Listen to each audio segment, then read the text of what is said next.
ഇവിടെ സ്ത്രീകൾക്ക് മാത്രമല്ല നീതി, പുരുഷനും വേണം നീതി. ഒരു കുപ്പി മദ്യം വാങ്ങി വന്ന് മദ്യപിച്ചു കൊണ്ടിരുന്നിട്ടാണ് ആദ്യം കുട്ടികളെ കയറ് കെട്ടി തൂക്കുന്നത്. വീടിൻ്റെ 2ാം നിലയിലേക്ക് കയറുന്ന കൈവരിക്കുള്ളിൽ കയറ് കെട്ടി തൂക്കാനുണ്ടായ മാനസികാവസ്ഥ പ്രമോദിനി എങ്ങനെ വന്നു എന്നാണ് നമ്മൾ മനസ്സിലാക്കേണ്ടത്. നമസ്കാരം. കൊല്ലം ജനതയ്ക്കുന്നൊരു ഞെട്ടിക്കുന്ന വാർത്തയായിരുന്നു ഇന്നത്തെ പ്രഭാതം കാഴ്ചവെച്ചത്. കൊല്ലം ജനതയെയും പട്ടത്താനം നിവാസികളെയും കൊല്ലം തട്ടാമലയിലുള്ള എല്ലാ ജനങ്ങൾക്കും ഇതൊരു ഞെട്ടലായിരുന്നു. ഈ വാർത്ത അറിഞ്ഞ് അക്ഷരാർത്ഥത്തിൽ ഈ പ്രമോദ് ജോസിനെ അറിയാവുന്നവരും അക്ഷമരായി നിന്നുപോയി.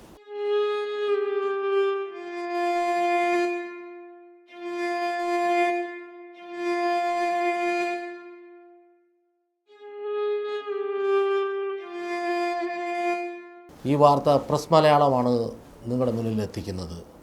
ഈ വാർത്ത അറിഞ്ഞ് നിരവധി പേരാണ് പ്രസ് മലയാളത്തിലും ആ സംഭവം നടന്ന വീട്ടിലേക്ക് ഓടിയെത്തിയത്. ഒരു ചെറുപ്പക്കാരൻ 2 കുഞ്ഞുങ്ങളെ കൊന്ന് കെട്ടിത്തൂക്കിയിട്ട് ആത്മഹത്യ ചെയ്യുവാനുണ്ടായ സാഹചര്യമാണ് പ്രസ് മലയാളം അന്വേഷിക്കുന്നത്.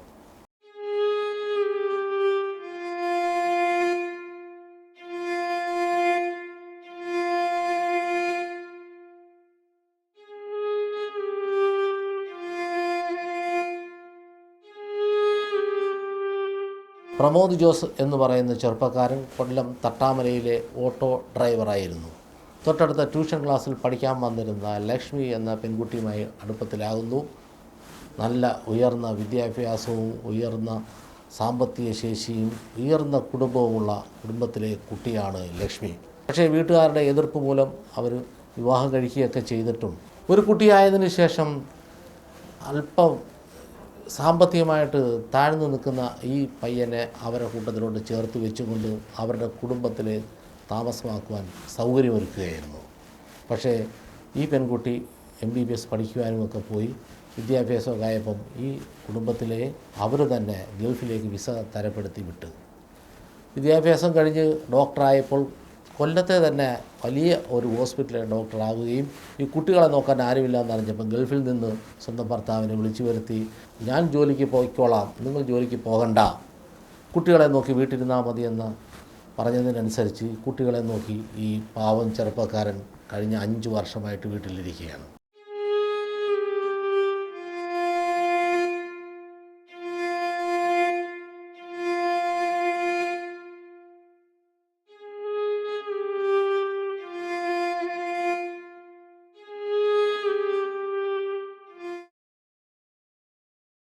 ഇവിടെ വില്ലനായിട്ട് വരുന്ന യുവ ഡോക്ടറുടെ കാമുകൻ രംഗപ്രവേശനം വരുന്നു. ഇവർ കുടുംബത്തിൽ അസ്വാരസ്യമുണ്ടാകുന്നു. അങ്ങനെ പല പ്രാവശ്യവും പല രമ്യതയിലും സൗഹൃദത്തിലുമൊക്കെ സംസാരിച്ച് തീർന്നപ്പോൾ കഴിഞ്ഞ 2 വർഷമായിട്ട് വളരെ പ്രശ്നങ്ങളായിരുന്നു.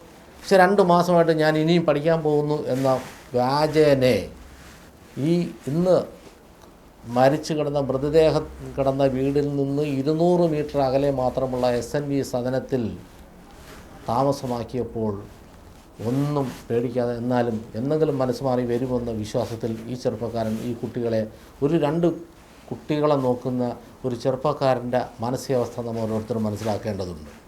2 കുട്ടികളെ രാവിലെ പഠിക്കുവാൻ പോകുന്നതിന് മുമ്പേ സ്കൂളിൽ കൊണ്ടാക്കണം, അവർക്ക് പ്രാഥമിക കർമ്മങ്ങൾ ഭക്ഷണങ്ങളെല്ലാം ഒരുക്കുന്ന ഈ പാവം ചെറുപ്പക്കാരനായിരുന്നു. അവിടെയെല്ലാം കാമുകനുമായിട്ട് ഉല്ലസിച്ച് നടക്കുന്ന ലക്ഷ്മിയെ പലരും കണ്ടവരുണ്ട്.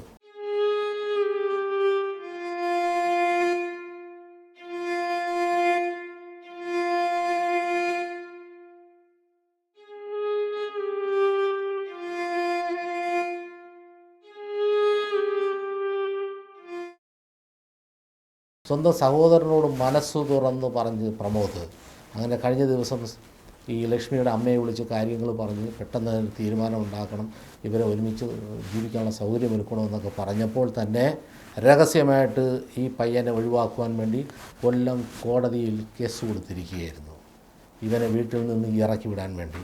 അതിൻ്റെ ഒരു ആദ്യ സ്റ്റെപ്പ് എന്ന നിലയിൽ കുട്ടികൾ പഠിക്കുന്ന സ്കൂളിൽ പോയിട്ട് ഈ ലക്ഷ്മിയുടെ മാതാപിതാക്കൾ പോയിട്ട് ഈ കുട്ടികളോട് പറഞ്ഞു, അച്ഛനോടത്ത് പോകണ്ട, അച്ഛന് ഇഷ്ടമല്ല എന്ന് പറയണം, ഞങ്ങളിനി നോക്കിക്കൊള്ളാമെന്ന് പറഞ്ഞപ്പോൾ ആ സ്കൂൾ അധികാരികളാണ് പിതാവിനെ വിളിച്ച് പറഞ്ഞ് പിതാവ് സ്കൂളിൽ ചെന്ന് കുട്ടികളെ കൂട്ടിക്കൊണ്ടുവന്ന് ട്യൂഷൻ ക്ലാസ്സിൽ വരെ ഇന്നലെ 7 മണി വരെ ട്യൂഷൻ ക്ലാസ്സിൽ വരെ കാവലിരുന്നാണ് ഈ പ്രമോദ് ഈ കുട്ടികളുമായി ഈ വീട്ടിൽ വന്നത്. ഈ വീട്ടിൽ വന്ന് കുട്ടികൾ ഉറങ്ങുന്നിടം വരെയും ഇയാൾ സൈലൻ്റായിട്ടിരുന്നിട്ട് ഒരു കുപ്പി മദ്യം വാങ്ങി വന്ന് മദ്യപിച്ചു കൊണ്ടിരുന്നിട്ടാണ് ആദ്യം കുട്ടികളെ കയറ് കെട്ടി തൂക്കുന്നത്. വീടിൻ്റെ 2ാം നിലയിലേക്ക് കയറുന്ന കൈവരിക്കുള്ളിൽ കയറ് കെട്ടി തൂക്കാനുണ്ടായ മാനസികാവസ്ഥ പ്രമോദിന് എങ്ങനെ വന്നു എന്നാണ് നമ്മൾ മനസ്സിലാക്കേണ്ടത്. അതിനുശേഷം സ്വന്തം സഹോദരനും ഭാര്യയ്ക്കും സഹോദരിക്കും മെസ്സേജ് അയച്ചു, ഈ നാട്ടിൽ നിന്ന് ഞാനും എൻ്റെ കുട്ടികളും പോകുകയാണ്. 100 പ്രാവശ്യവും അണ്ണൻ്റെ കാലിൽ വീണ് മാപ്പ് ചോദിക്കുക. ഈ ഒരു അവസ്ഥയിലെത്താൻ ഒരുപാട് പ്രാവശ്യം ആലോചിച്ചിട്ട് പറ്റിയൊരു സംഭവമാണ്. ഞാൻ എൻ്റെ പിള്ളേരും കൂടി പോവുക. എൻ്റെ അടുത്തുനിന്ന് എൻ്റെ പിള്ളേരെ ആരും എടുത്തുകൊണ്ട് പോകരുത്. എനിക്കെന്തെങ്കിലും ശേഷക്രിയകളെ ചെയ്യാവുന്നത്. എനിക്ക് എൻ്റെ പിള്ളേർക്കും അണ്ണനേ ഉള്ളൂ എന്തെങ്കിലും ചെയ്യാൻ. അണ്ണനും അളിയനുമായിട്ട് ആലോചിച്ച് എന്ത് ശേഷക്രിയ വേണമെങ്കിലും ചെയ്യണം. ഞങ്ങൾ ഒന്നിച്ച് പോവുക. നിർഭാഗ്യവശാൽ രാത്രി 1 മണിക്ക് ശേഷമാണ് ഈ മെസ്സേജ് വന്നത്. രാവിലെ ഉണർന്നപ്പോഴാണ് ഈ മെസ്സേജ് കാണുന്നത്. ഈ സഹോദരൻ മെസ്സേജ് കിട്ടിയതിന് ശേഷം ഓടി ആ വീട്ടിൽ വരുമ്പം ഈ ലക്ഷ്മിയുടെ പിതാവ് വീടിന് മുന്നിലുണ്ട്. അദ്ദേഹത്തിൻ്റെ അടുത്ത് തുറന്ന് അകത്ത് കയറാൻ പറഞ്ഞിട്ട് പോലും അദ്ദേഹം അത് കണക്കാക്കിയില്ല എന്നാണ് സഹോദരൻ പറഞ്ഞത്. പക്ഷേ ഇവർക്കൊക്കെ അറിയാമായിരുന്നു ഇവനെ എങ്ങനെയെങ്കിലും ഇല്ലാതാക്കാൻ വേണ്ടിയാണ്. നമ്മളിതൊക്കെ മനസ്സിലാക്കേണ്ടത് പ്രേമം ഒന്നിനും ഒരു കുറ്റമല്ല, പ്രേമിക്കുന്നത് നല്ലതാണ്. വലിയ വീട്ടിലെ കുട്ടികളെയൊക്കെ ചിലപ്പോൾ താഴ്ന്ന വീട്ടിലെ കുട്ടികൾ പ്രേമിക്കും, സാമ്പത്തികമില്ലാത്ത ചെറുപ്പക്കാർ സാമ്പത്തികമുള്ള പെൺകുട്ടികളെ പ്രേമിക്കും. നിങ്ങളൊക്കെ മനസ്സിലാക്കേണ്ടത് ഓരോരുത്തർക്കും വിദ്യാഭ്യാസവും ഉയർന്ന വിദ്യാഭ്യാസവും ജോലികളൊക്കെ കിട്ടുമ്പോൾ അവരുടെ ഉന്നതിക്കനുസരിച്ച് അവരുടെ ഡിഗ്നിറ്റിക്ക് അനുസരിച്ച് നിൽക്കുവാനും കൂടെ പഠിക്കണം. ഇവിടെ വില്ലനായിട്ട് വന്ന ഇവരുടെ അല്ലെങ്കിൽ അന്യപുരുഷനുമായിട്ടുള്ള ബന്ധമാകാം, ഇല്ലെങ്കിൽ ഈ ഡോക്ടറുടെ അത്രത്തോളം ക്വാളിറ്റി ആയിട്ട് നടക്കുവാൻ പറ്റിയ ഒരു ചെറുപ്പക്കാരനെ അല്ല എന്നതുകൊണ്ടാകാം.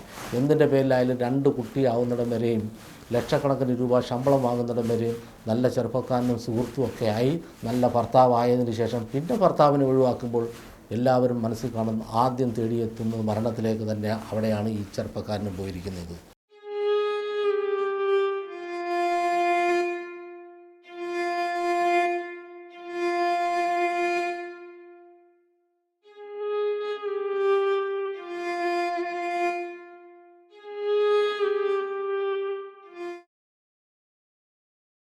ഈ അടുത്ത കാലത്ത് കിളിമാനൂർ ഒരു യുവ ഡോക്ടർ ആത്മഹത്യ ചെയ്തപ്പോൾ അത് പെൺകുട്ടി ആയതിൻ്റെ പേരിൽ ആ ആത്മഹത്യക്ക് പ്രേരണ നൽകിയ കുറ്റത്തിന് യുവാവിനെ അറസ്റ്റ് ചെയ്തു. ഇവിടെ നമ്മൾ മനസ്സിലാക്കേണ്ടത് ഒരു ചെറുപ്പക്കാരൻ്റെ 2 കുട്ടികളും മരിക്കാനുണ്ടായ സാഹചര്യത്തിൽ ഈ പെൺകുട്ടിയെയും ഈ യുവ ഡോക്ടറെയും അറസ്റ്റ് ചെയ്ത് തുറങ്കിലടയ്ക്കണം. ഇവിടെ സ്ത്രീകൾക്ക് മാത്രമല്ല നീതി, പുരുഷനും വേണം നീതി. ഇനിയൊരു പുരുഷനെയും സ്ത്രീകളിങ്ങനെ വഞ്ചിക്കരുത്.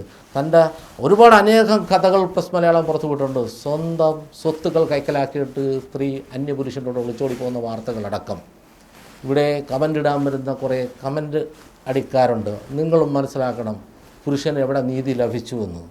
പുരുഷന് നീതി ലഭിക്കുന്നിടം വരെ നിങ്ങളോടൊപ്പം ഞാനും ഉണ്ടാകും.